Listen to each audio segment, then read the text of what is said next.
Hey, happy Monday, everybody. Paul Obrantz with This Week in Rates. By the way, happy early Thanksgiving. Hope you guys have a wonderful week.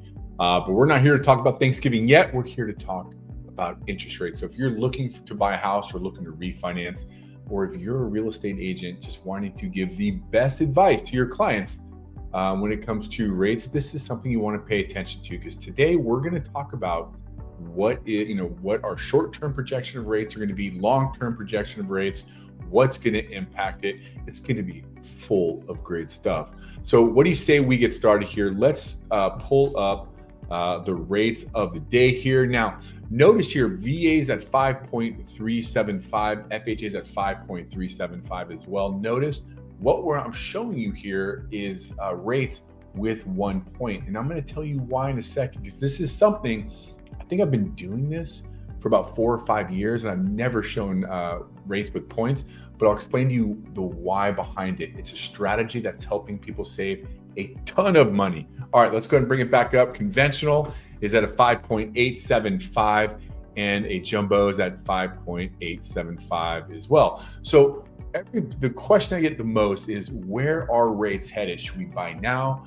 Should we wait? Should we refinance now? Should we wait? Well, let's go ahead and let's walk down this path here. So let me bring this back up here.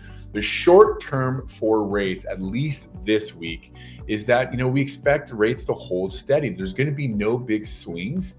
And the Fed right now, that's something that could potentially move the needle short term, is if more news comes out with the Fed, but they are very focused. The market is very focused on what the Fed's going to do in December as it relates to short-term interest rates. Now, remember, the Feds control short-term interest rates, credit cards, home equity lines of credits, those things of such, not 30-year fixed rates. So that is something in the future that will definitely move the needle. But this week, there's not much going on here. Check it out. This week on Tuesday's Producer Price Index, which is a measurement of inflation. So that is something that, if it came up unexpected higher than what we were expecting, that could push interest rates up. The kryptonite to 30-year fixed rates is inflation. So we always want to be mindful of inflation reports. On Tuesday, FHFA and Case-Shiller Home Price reports are coming out. That measures nationwide appreciation or depreciation as it relates to homes. And then what else we got cooking this week? Wednesday's mortgage apps, durable goods, jobless claims. And then Thursday, of course, is Thanksgiving.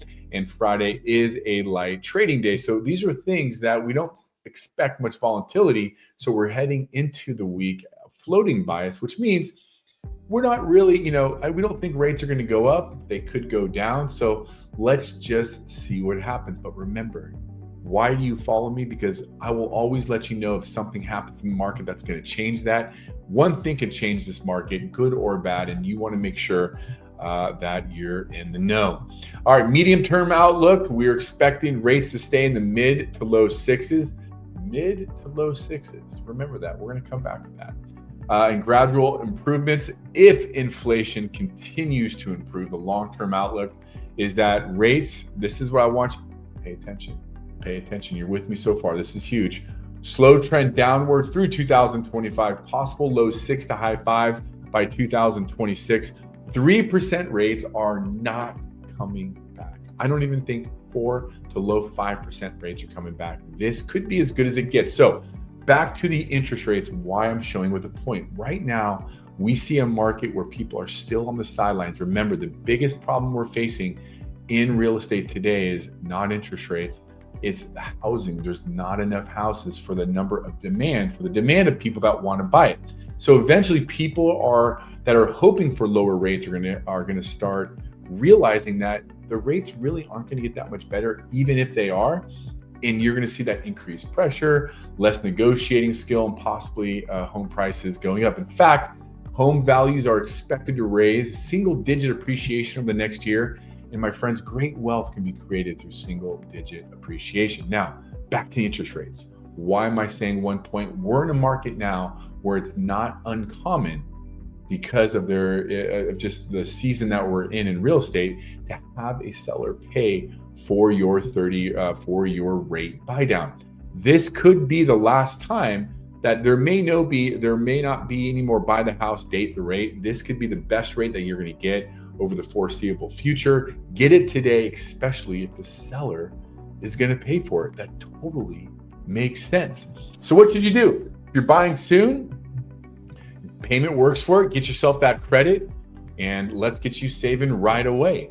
Buying and selling, you need to buy first before you sell. Remember, I have a video up there that explains to you 5 ways that you can do that. 5 ways that you can buy first before you sell. And then of course, we're struggling to qualify. Hey, look, there are so many different programs. I would say once every 2 weeks, we get a referral of somebody that's working with a big bank or a retail lender that doesn't have the options a broker does, and they can't get a loan, and we get them approved. Whatever you say, if you hear no, I like this, we're turning no's to yeses.